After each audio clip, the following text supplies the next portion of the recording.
যারা আপনার পেছনে আপনাকে নিয়ে সমালোচনা বা কোনো কটূক্তি করে তারা কিন্তু সবসময় পেছনের লোক হয়েই থাকে। এইসব মানুষেরা কখনো সামনে এসে কোনো কথা বলতে পারে না, এরা পেছন থেকে আঘাত করতে পারে। আর এরকম পেছন থেকে আঘাত করা মানুষগুলো অনেক ভয়ঙ্কর হয়।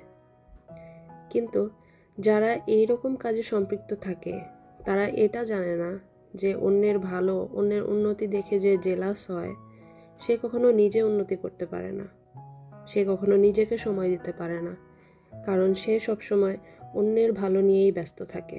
নিজের কোনটাতে ভালো, নিজের কীভাবে উন্নতি হয় এইসব এসব নিয়ে তারা কনসার্ন থাকে না। এগুলো এক ধরনের মেন্টাল ডিজিজ আমি মনে করি।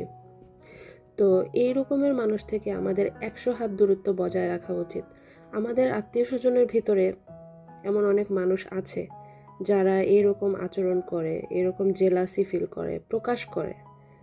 তাদের থেকে আমি মনে করি দূরত্ব বজায় রাখা উচিত, কারণ এইসব মানুষ কখনো নিজে ভালো থাকে না এবং অন্যকেও ভালো থাকতে দেয় না। তাই এসব মানুষ থেকে সবসময় দূরত্ব বজায় রাখবেন, কারণ নিজের ভালোটা নিজেরই বুঝতে হয়। এইসব মানুষের কথার এফেক্ট যেন আমাদের লাইফে না পড়ে সেই দিকটা অনেক ভালো করে খেয়াল রাখতে হবে। সো আমার ভিডিওগুলি যদি সবার ভালো লাগে please like, comments and share করে পাশে থাকবেন, কারণ আমার এই ভিডিওগুলো কিন্তু স্ক্রিপ্টেড না। আমার যা মনে হয়, যা ভালো মনে হয় আমি তাই বলে ভিডিও করি। সো আপনাদের যদি আমার ভিডিওগুলি ভালো লাগে, আরও যদি ভিডিও পেতে চান এরকম, তাহলে অবশ্যই লাইক, কমেন্টস অ্যান্ড শেয়ার করে পাশে থাকবেন। ধন্যবাদ।